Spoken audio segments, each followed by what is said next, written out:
Good morning বন্ধুরা। আজ আমাদের বাড়িতে একটা অনুষ্ঠান আছে, তার জন্য ঠাকুরকে আমরা ভোগ নিবেদন করব। তো তার জন্য কিছু সবজি তৈরি করা হচ্ছে। সকালবেলায় বসে পড়েছে মোটামুটি এই 8:30 থেকে। বাইরে তো প্রচণ্ড বৃষ্টি হচ্ছে, বৃষ্টি মাথায় নিয়ে সব কাজ সেরে তারপরে সব সবজিগুলো আমরা রেডি করে ফেললাম, কারণ কি ঠাকুরকে ভোগ দিতে হবে টাইম মতন। তাই আমি আর আমার দিদিভাই, মানে কি আমার যেখানে, এটা হচ্ছে আমার বড় যা হয়, তো আমি এদিকে সবজিগুলো তৈরি করছিলাম, তার দিদিভাই গ্যাসে সব রান্না বান্না বসিয়ে দিয়েছে। তো কিছুটা দিদিভাই করেছে, এই যে চাটনি পায়েস নিয়ে আমি বসেছি। তো এইগুলো আমি একটু করেছি, তখন দিদিভাই একটু ব্যস্ত ছিল, কাজ করছিল। তো সেই জন্য পায়েসটা আর চাটনিটা, একটা সবজি, এগুলো মোটামুটি আমি একটু করে নিয়েছি। সেই সময় দিদিভাই কিছুটা কাজ সেরে নিয়েছিল।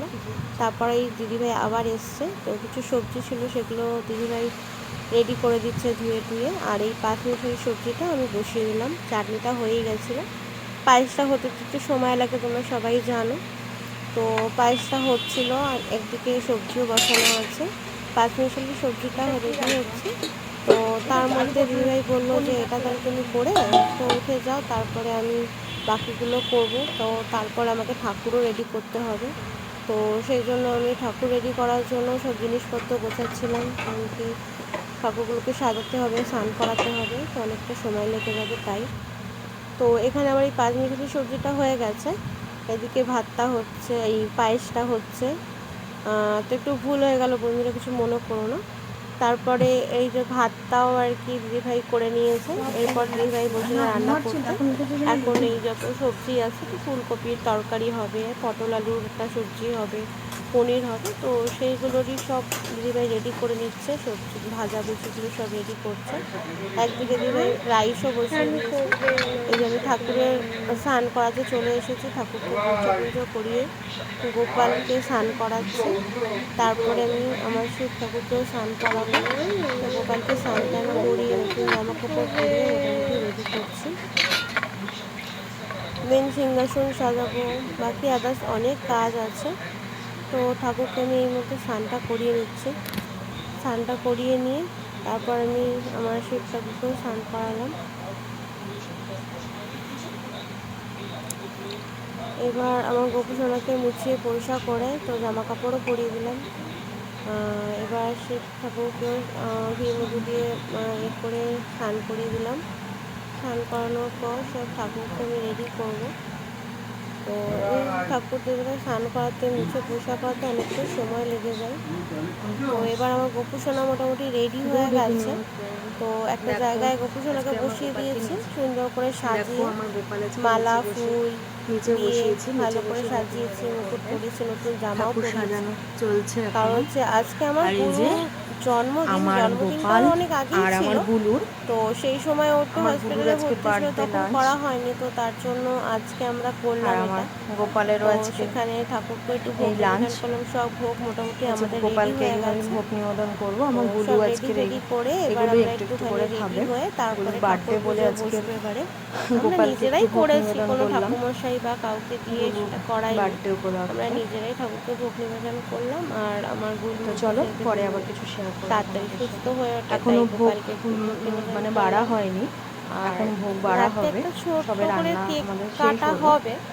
তো প্রচণ্ড বৃষ্টি হচ্ছে, জানি না কি হবে। তো আমি আমার ছোট সানাকে নিয়ে রেডি হয়ে গেছি। এবার আমরা বসে পড়েছি ঠাকুরের ভোগগুলোকে সব বাটি বাটি করে তুলে সাজিয়ে দিচ্ছি ঠাকুরকে দেওয়ার জন্য। তো সেখানে আমি দিদিভাই দুজনেই কাজ করছি, কারণ কি সবাই মিলে না করলে হবে না, একা একা করলে তো এতটা কাজ করা যায় না। তো দিদিভাই ঠাকুরের ভোগগুলো তুলছে আর আমি এদিকে ঠাকুরের সব কিছু গুছিয়ে নিয়েছি। মোটামুটি ঠাকুর সাজানো গোছানো সবই হয়ে গেছে। এবার সব নৈবেদ্যের ওপরে তুলসী পাতা এগুলো সব দিতে হয়, তো সেগুলোই আমি আর কি করছি, পুজোর যোগাযোগগুলো করে নিচ্ছি। তো কিছুটা কথা জিজ্ঞাসাও করে নিচ্ছি, আমার শ্বশুরমশাইয়ের সামনে দাঁড়িয়ে আছেন, তো বাবাকে জিজ্ঞাসা করছি যে এটা কি করব, ওটা কি করব, সেটাই একটু জিজ্ঞাসা করে নিলাম। নিয়ে তো দিদিভাই মোটামুটি সব তুলেই নিয়েছে, প্রসাদ বাটি বাটি করে ভাগ করে আমি একটু সাজিয়েও নিয়েছি থালার মধ্যে। 2 রকম অন্ন হয়েছিল, ভাজা, সব কিছু দিয়ে ঠাকুরকে নিবেদন করা হয়েছে। অনেক রকমই মানে রান্না করেছি আমরা। 7 রকমের ভাজা করেছি, শাক ভাজা সবই করেছি।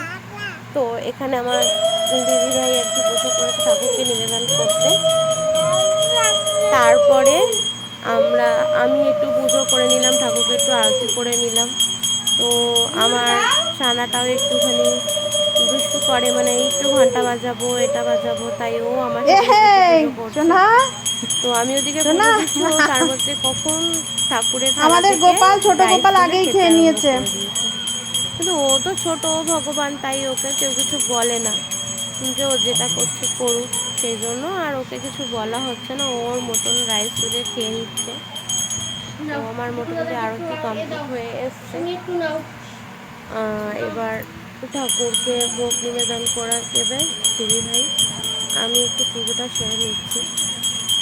দেখতেই পাচ্ছ তোমরা যে আমি আরতি করছি। পারি না, যেটুখানি পেরেছি সেটুখানি করেছি আমরা দুজন মিলে। চেষ্টা করেছি যে যেটুখানি করা যায়। তো শ্বশুরমশাই সামনে দাঁড়িয়ে আছেন, উনিও সব করেন, পুজো আছে উনিই দেন, কিন্তু তাও আমরা বললাম যে ঠিক আছে আজকে পুজোটা আমরাও দিই মাঝে মাঝে, বাবাও দেয়, রোজই বাবাই পুজো দেয়। আজকে যদি ঠাকুরকে ভোগ নিবেদন করেছি, তো আমরা আমাদের মতন করে সাজিয়ে গুছিয়ে পুজোটা করলাম। এবার আমার দিদিভাই আমার ছেলেকে নিয়ে, গুলুকে নিয়ে একটু ফটো তুলে নিয়ে ঠাকুর মি খায়নি, আমার পাপা মি নিয়ে চলে এসেছে। কি ঠাকুরকে মি দেবে না তুমি আজকে? হ্যাঁ, শহীদ নাচতে নাচতে খেতে আরম্ভ করে। দেখো এই দেখো বাচ্চা মানুষ ঠাকুরের মি নিয়ে চলে গেছে। এই যেখানে মি ছিল ঠাকুরের মি নিয়ে পালিয়েছে। এই যে মি খাচ্ছে আবার আমি ভিডিও করছি বলে আমার দিকে হাঁ করে তাকিয়ে আছে। তো দেখো বন্ধুরা, আমাদের একটা প্রসাদ অলরেডি মাখা প্রসাদ হিসাবে রেডি করতে হয়। হ্যালো ফ্রেন্ডস, তো গুড আফটারনুন। আজকে আমার গুলুর হ্যাপি বার্থডে হচ্ছে।